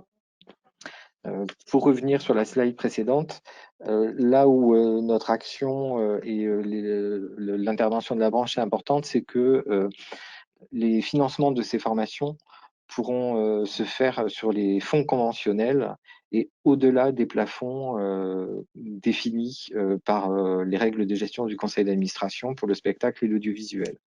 Donc il y a vraiment une volonté de la part de l'AFDAS de suivre ce que le souhait et la volonté des branches et d'accompagner au maximum les structures dans leur montée en compétences et dans leur formation sur le sujet. On a une offre, donc cette offre, elle s'adresse aux structures, mais également aux artistes-auteurs et aux intermittents du spectacle sur des conditions particulières. Je ne rentrerai pas dans le détail. Si après vous avez des questions, vous pouvez tout à fait me les poser. Le troisième niveau, le troisième volet, après la sensibilisation et la formation, c'est vraiment l'accompagnement où nous pouvons vous proposer un appui conseil qui reste à votre choix, donc sur les ressources humaines, la responsabilité sociétale des entreprises ou l'égalité professionnelle, où eh bien, vous pouvez bénéficier d'un accompagnement sur la durée, sur 5 jours, où un diagnostic de vos besoins est fait. Et vous pourrez, pendant cet accompagnement, bénéficier du coup de l'accompagnement du consultant sur un côté, je vais dire, plus technique et méthodologique, pour justement répondre et mettre des choses en place pour lutter contre la violence et le harcèlement. Qu'est-ce que je pourrais vous dire d'autre? Après, je ne veux pas trop rentrer dans le détail non plus de l'appui conseil, puisque sur l'appui conseil, en tout cas, pour ce qui me semble, on serait plutôt sur une action qu'on mettrait en place en amont des actions de formation. Si vraiment vous sentez qu'il y a besoin de travailler sur une organisation particulière ou autre. Après, si c'est simplement pour faire le point sur le diagnostic de vos besoins en formation sur le sujet, les organismes de formation sont censés pouvoir vous accompagner là-dessus. Alors, toutes ces infos vous seront communiquées via le PowerPoint, mais nous avons aussi une page dédiée avec aussi un document où vous retrouverez toute notre offre de services, notre offre de formation. Et bien sûr, vous pouvez nous contacter pour mettre en place ces actions-là. On pourra vous donner un petit peu plus d'informations si vous le souhaitez. Merci beaucoup Thomas pour cette présentation succincte. Encore une fois, hein, chaque participant recevra le diaporama et bien évidemment il y aura un temps de questions-réponses tout à l'heure. D'ailleurs, j'en profite pour indiquer à tous nos participants que donc, vous avez dans votre outil webinaire un onglet questions ou un onglet chat au choix dans lequel vous pouvez d'ores et déjà commencer à poser vos questions pour la fin du webinaire. Dernière intervention, parmi les organisations qui se sont emparées de cette thématique, le Syndeac a ouvert un chantier depuis plusieurs années et a fixé d'ailleurs en priorité le chantier égalité entre les femmes et les hommes comme priorité donc au sein de ses entreprises adhérentes. J'ai le plaisir d'accueillir Philippe Grimm, directeur adjoint. Donc, au sein de l'équipe permanente du Syndeac, donc du Syndicat national des entreprises artistiques et culturelles. Philippe, peut-être donc là encore une fois de manière concise, mais pourriez-vous nous indiquer comment les entreprises ont reçoivent le plan VHSS, quelles actions le Syndeac a mis en place pour accompagner ces entreprises, et puis peut-être aussi faire un focus sur un des outils qui a été cité mais dont on a peu parlé, c'est la cellule d'écoute. Bonjour. Alors on ne vous entend pas, il doit y avoir un petit souci de connexion micro peut-être.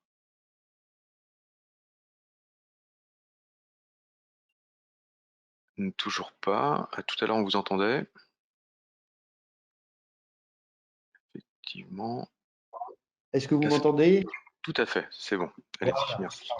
Donc, je disais que c'est particulièrement difficile de passer en dernier parce que du petit plan que je m'étais fait d'intervention, je raye au fur et à mesure les choses qu'ont fort bien dit mes prédécesseurs et prédécesseuses. Quand même, d'abord, je voudrais vous dire quand même que le Syndeac est sur ce sujet depuis plusieurs années. Moi, j'étais à l'époque même pas encore au Syndeac, mais en tant que bénévole à l'extérieur, administrateur d'un théâtre, je faisais déjà de l'accompagnement d'adhérents sur ce sujet-là. C'est extrêmement compliqué. Depuis l'arrivée de Nicolas Dubourg en particulier, on a beaucoup recentré notre action autour de ces sujets. Une des clés quand même de base, c'est toujours d'éviter absolument tout langue de bois. C'est-à-dire que tout est bon à débattre, tout est bon à dire, et un sujet posé peut trouver une solution. Voilà. En particulier, on a plusieurs clés d'entrée comme ça où on essaye d'être très attentif. Il y a une lecture, par exemple, assez générale d'une relation hiérarchique qui entraîne la violence sexuelle ou sexiste. Et en fait, il faut absolument tout le temps rappeler que 80% des situations ne relèvent pas de la situation hiérarchique, mais relèvent d'autres relations. Donc ça, c'est la première chose. La deuxième chose que je voulais aussi dire, c'est qu'on a aussi une attention particulière vis-à-vis des comédiennes, des musiciennes, et on oublie ou on occulte tous les autres secteurs où on a aussi énormément de sujets à traiter, donc dans l'administration, dans la technique, mais aussi, et même si c'est pas agréable d'en parler, dans le AC, et donc voilà, des situations difficiles un peu partout quand même. Aussi des questions au sujet des modalités.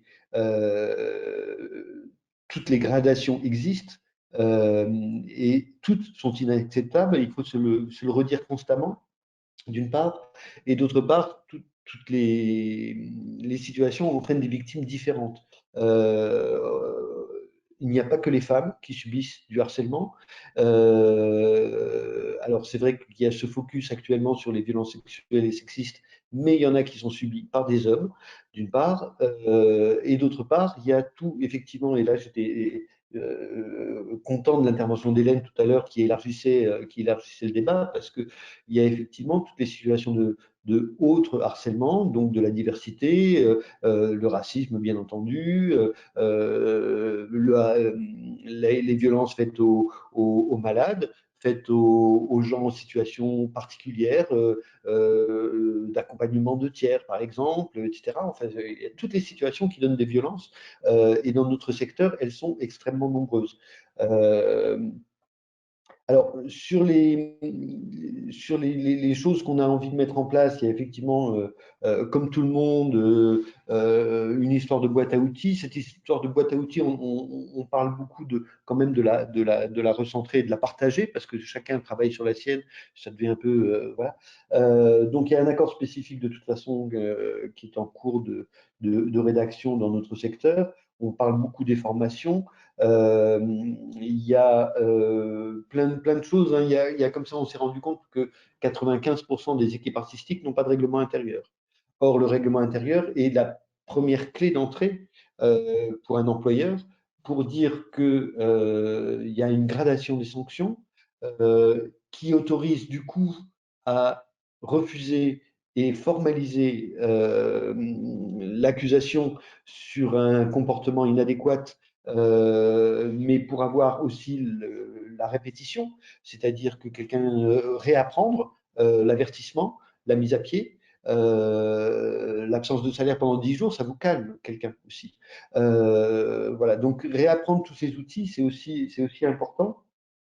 On a effectivement beaucoup travaillé en FESAC. Alors la FESAC, c'est la Fédération des employeurs du spectacle, de l'audiovisuel et du cinéma, qui regroupe donc quasiment l'intégralité des syndicats regroupant des entreprises employant des intermittents du spectacle, en gros. Donc toutes ces activités-là, radio, ciné, télé, dessins animés, vidéos, etc., spectacle vivant bien sûr.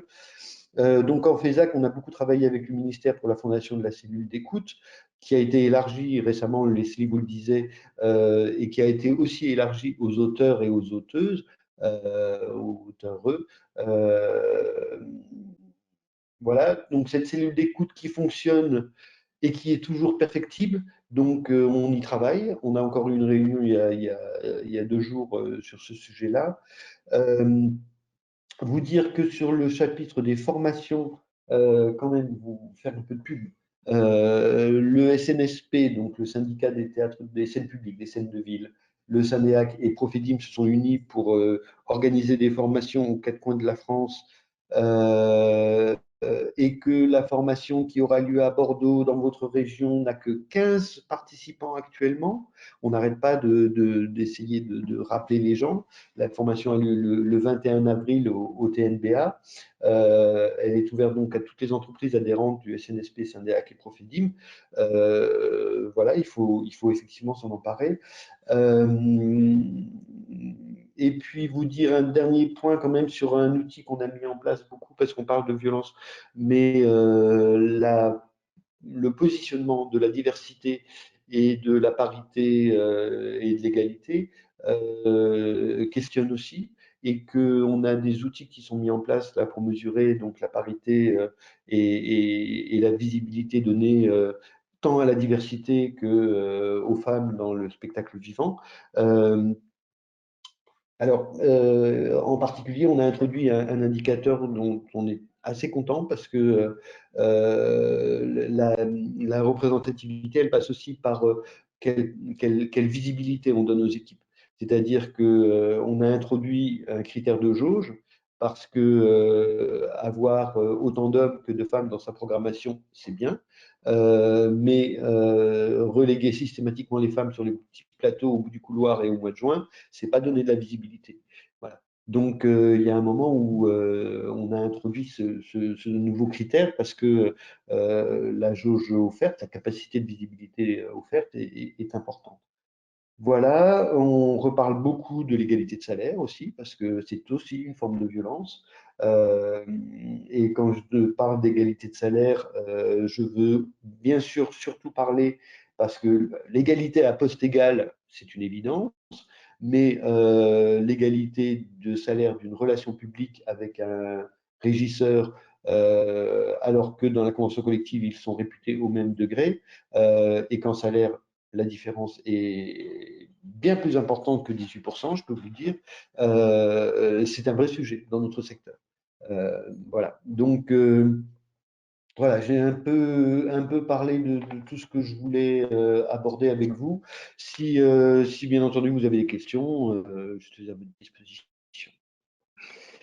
Merci. Bien, merci beaucoup Philippe pour cette présentation. Effectivement, nous allons pouvoir maintenant ouvrir un peu un temps d'échange, questions-réponses avec les participants et nos intervenants. Donc certaines questions vont sûrement concerner plusieurs intervenants. Ce sera libre à chacun d'intervenir si ça vous semble pertinent. J'ai quelques questions donc qui nous arrivent là pour la demi-heure qui nous reste pour ce webinaire. Eh bien, tiens, justement, une question adressée à l'AFDAS, je les prends dans l'ordre d'arrivée.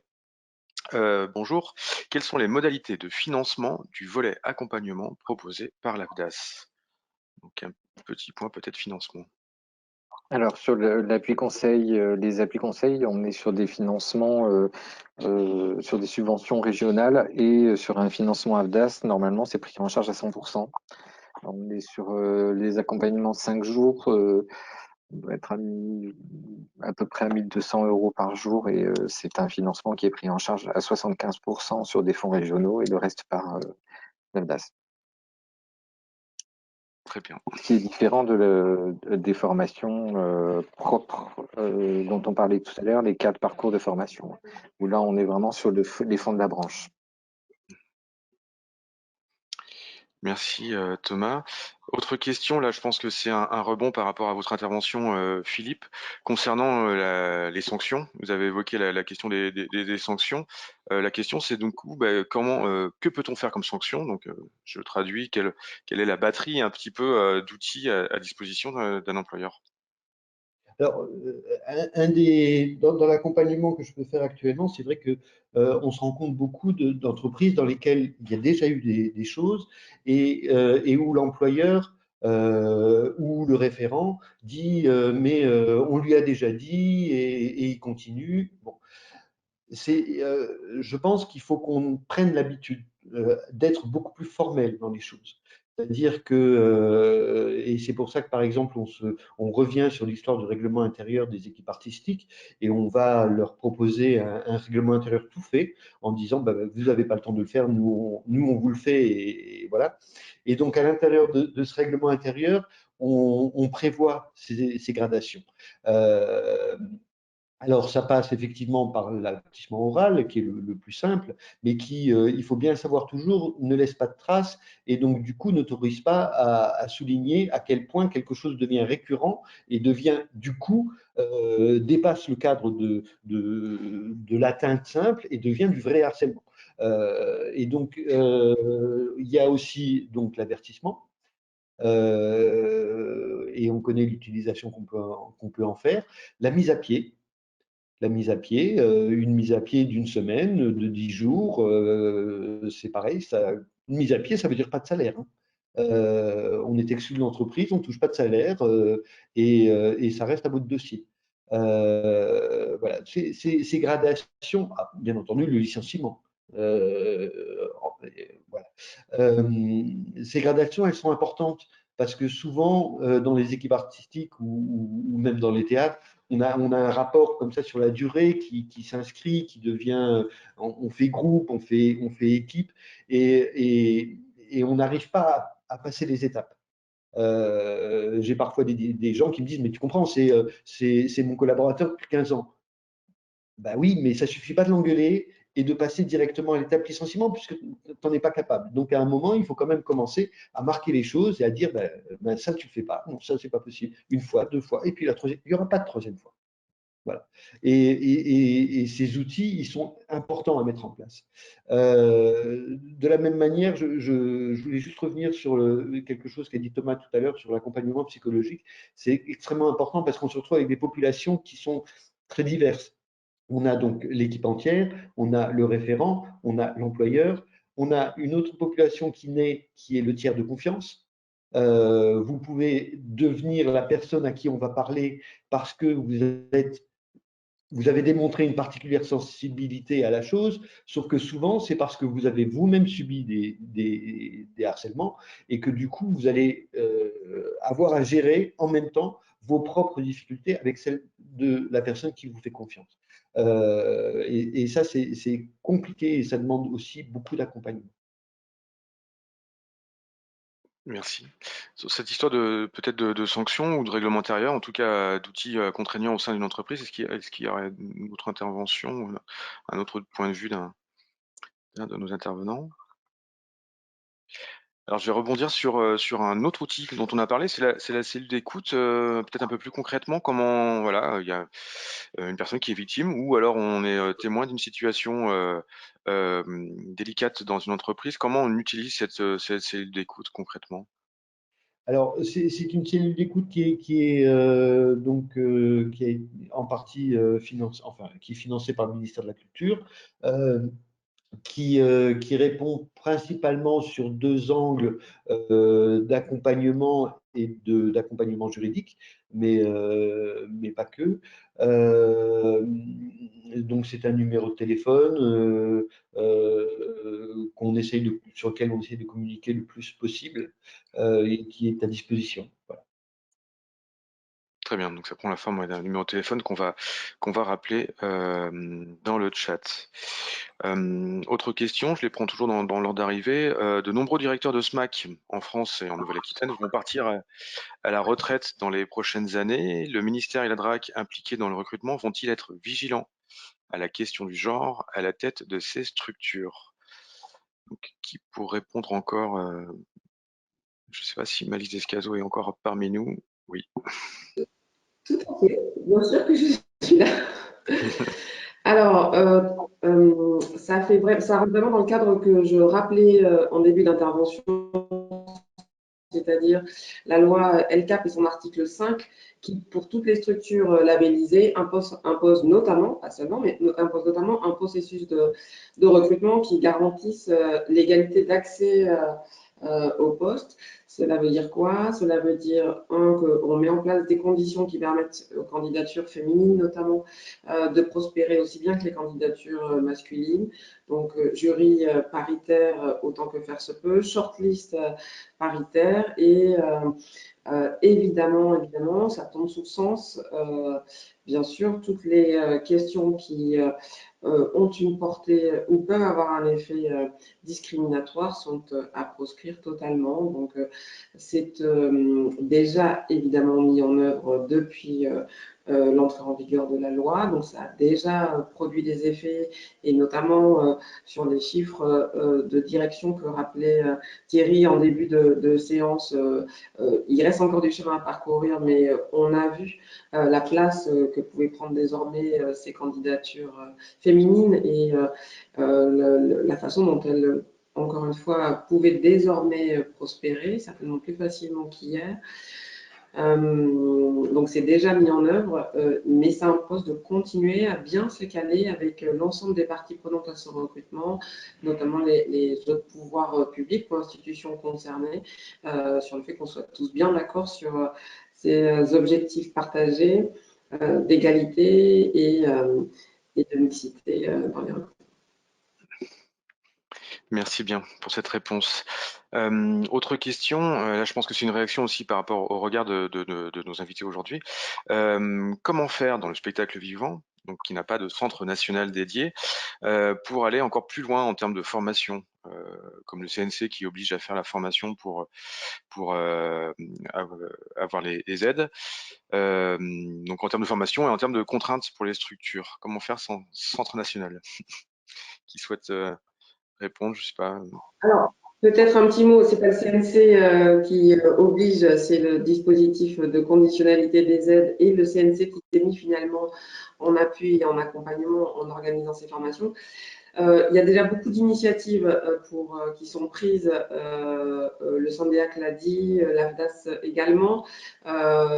C'était aussi une des questions aujourd'hui de mesurer quel était le besoin qui continue, enfin, qui existait encore pour accéder à ces formations et donc voir si localement, au niveau de la région, il était opportun ou pas de décliner un peu ce qu'a fait le modèle du CNC par exemple et donc de mettre en place des modules de formation qui soient systématiquement proposés aux professionnels de manière à les aider au moins sur la prise en charge de cette partie-là des obligations, à les aider à suivre ces formations. Donc c'est aussi un des enjeux et on est preneur d'ailleurs des réactions, au-delà des questions, des réactions, des suggestions à ce propos. Merci bien. Donc, si vous avez des questions, justement des remarques, hein, n'hésitez pas à les transmettre encore une fois. Sur cette partie-là, Philippe Grimm, est-ce que vous avez là aussi un élément oui, Non, pas particulièrement. Pas particulièrement. Très bien. Je poursuis donc lors des questions. AFDAS, le soutien de l'AFDAS donc, est super, mais quelles alternatives pour les organismes relevant de la convention collective de l'animation et qui ne dépendent plus de l'AFDAS comme OPCO? Effectivement, il y a cette question-là qui se pose. Qui est en mesure d'apporter un élément d'éclairage? Thierry. Oui, il existe beaucoup d'autres organismes de formation qui sont parfois conventionnés par l'AFDAS et puis parfois pas encore ou pas.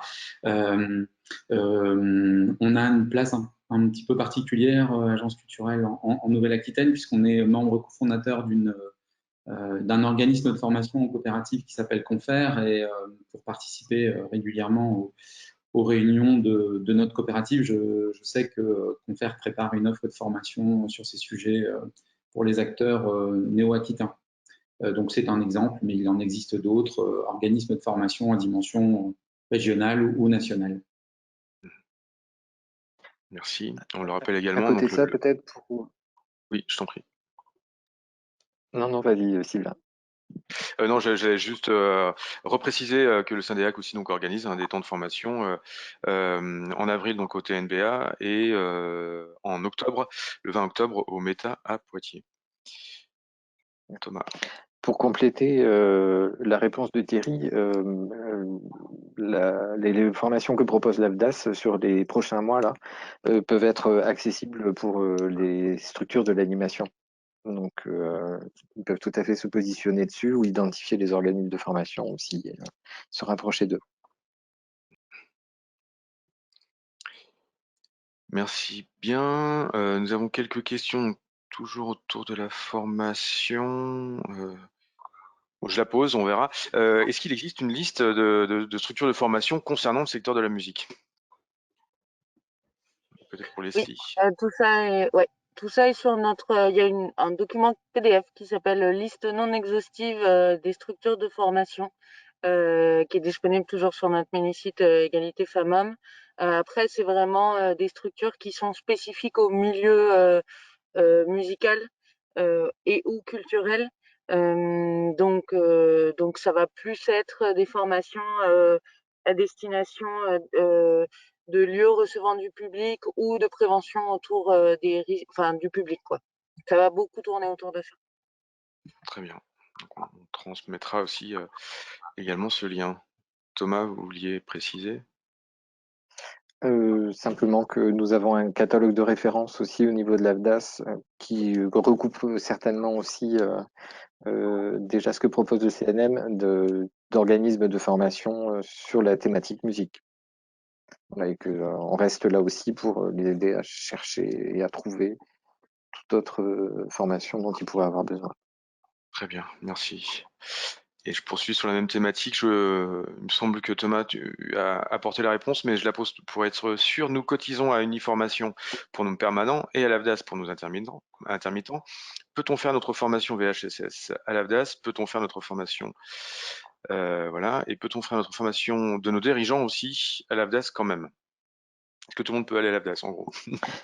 Alors, pas tout à fait. En fait, les intermittents du spectacle peuvent avoir un financement de la formation avec une prise en charge à 100%, avec une exonération du délai de carence, parce qu'il y a toujours un délai entre deux demandes de financement, mais là, ce délai de carence est supprimé. Donc, les intermittents du spectacle, s'ils sont recevables, bien évidemment, peuvent s'adresser à nos services, à l'AFDAS, et déposer une demande de financement. Et en ce qui concerne les permanents de la structure, ils peuvent s'adresser directement à Uniformation, qui a connaissance de l'offre de formation VHSS que propose l'AFDAS, en attendant qu'elle construise une offre qui concerne ces secteurs. Eh bien, cette structure peut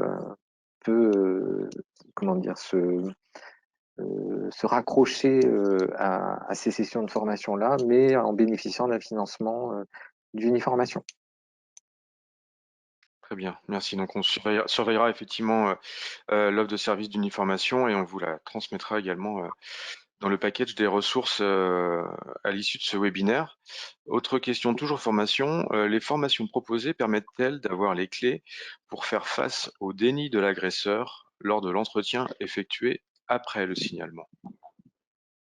Alors, c'est vrai que je ne suis pas rentré dans le détail du contenu des formations pour des questions de temps, mais là, du coup, je peux développer un peu. Alors, sur le socle commun, je ne vais pas redévelopper, mais alors, pour reprendre, répondre un peu plus largement à cette question, par exemple, le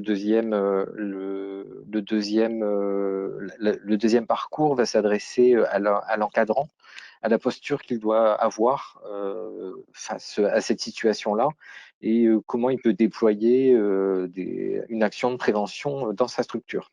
Donc, je pense que là, ce qu'il faut comprendre aussi, c'est que c'est hyper large et que ces questions-là peuvent être abordées dans les formations parce qu'on est sur une modalité vraiment particulière de formation-action. Il était important pour nous que les professionnels puissent s'approprier complètement le sujet en fonction de des problématiques réelles qu'ils rencontrent ou peuvent rencontrer.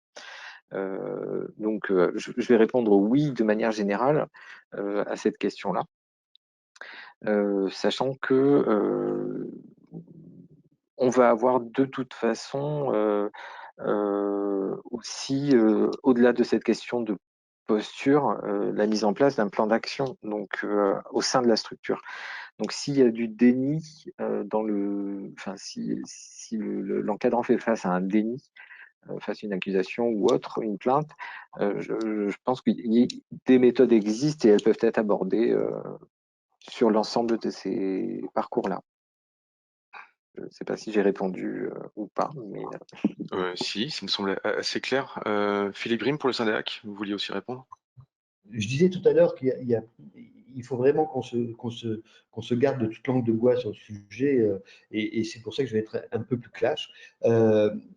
Alors, sur la notion de déni, il faut bien garder à l'esprit quand même qu'on n'est pas dans la relation employeur, on n'est pas sur une action policière, on n'est pas sur une action de justice, on est sur une action de protection des salariés présents dans l'entreprise. Donc, que la personne qui est accusée d'avoir provoqué des violences s'en défende, ni n'en reste pas moins qu'à un moment, l'employeur doit se faire son opinion et assumer la protection qu'il doit des salariés présents dans l'entreprise. Ce qui, on le sait, finira par des histoires de licenciement qui finiront au prud'homme de gens qui nient avoir provoqué les violences. On le sait à un moment, mais à un moment, il faut aussi assumer cette chose-là. Il faut aussi assumer de dire, bon, ben, à ce moment-là, on verra, ben, la justice tranchera. Néanmoins, l'employeur, en son âme et conscience, à considérer que la protection du salarié présent prime sur le risque prud'homal. Et voilà, il y a dernièrement eu une histoire où les prud'hommes ont réintégré un salarié qui avait été accusé de violence sexuelle. Contact, voilà, ça fait partie de la mésaventure. Mais à un moment, l'angle, c'est la protection des salariés présents. Et donc, à un moment, l'employeur doit se faire son opinion. C'est rude, Merci. hein. On nous fait jouer un jeu extrêmement compliqué. Mais voilà, c'est la règle. Pour rebondir sur ce que dit Philippe, Oui. au niveau de la prévention, c'est vrai qu'on est quand même beaucoup plus sur de la prévention. Et à noter que pour répondre justement à cette obligation d'avoir un référent VHSS pour les entreprises qui ont un CSE, hein, pour les structures qui ont un CSE constitué, il y a une formation aussi d'ambassadeur, on va dire, plus que de référent, c'est d'ambassadeur qui permettra d'avoir des outils pour adopter la posture adéquate et savoir quelle démarche entreprendre face à certaines situations. Donc, ça peut être enfin voilà, je voulais juste faire le point là-dessus. Merci. Oui, Thierry. Oui, je voulais ajouter que une structure artistique et culturelle, quelle qu'elle soit, dès lors qu'elle a un conseil d'administration, des salariés, des représentants, est un organisme, un écosystème avec différentes parties prenantes, et qu'il y a un certain nombre de leviers, de personnes identifiées, des référents santé, sécurité au travail, des référents également au sein du CSE, l'inspection du travail, la médecine du travail sont également des interlocuteurs qui peuvent apporter des conseils au quotidien, qui peuvent déclencher des enquêtes internes réalisées soit par les membres du CSE, soit par des intervenants externes, psychologues du travail, etc. Donc il y a toutes sortes de mécanismes en fait qui peuvent être actionnés très rapidement, très facilement, et qui peuvent aussi à certains moments permettre à l'employeur aussi de faire confiance à des personnes dont c'est le métier pour analyser des situations, poser des questions, faire des diagnostics, accompagner les salariés de façon collective ou individuelle en anonymat. Donc il y a beaucoup de leviers qui existent, il ne faut vraiment pas hésiter à les exploiter, que l'on soit encore une fois dirigeant, salarié, responsable associatif, voilà. Donc, toutes ces solutions-là existent et il faut vraiment les mobiliser.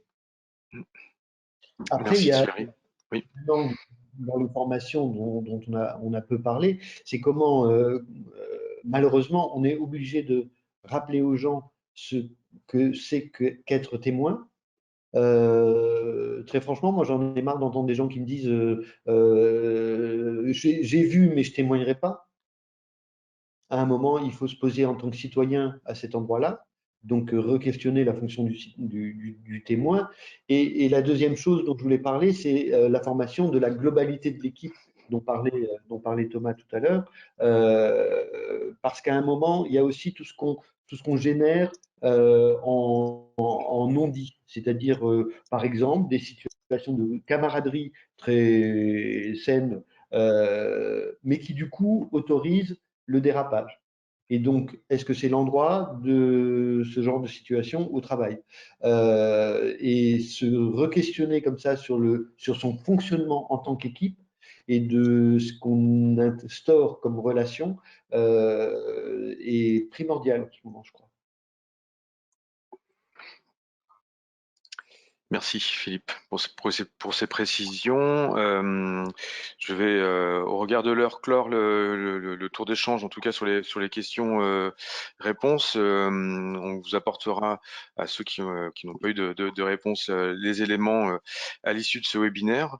Peut-être pour la fin de notre webinaire, peut-être que Maëlys Descazaux, vous avez peut-être un petit mot de conclusion et ensuite je laisserai Thierry Sabot clôturer notre webinaire.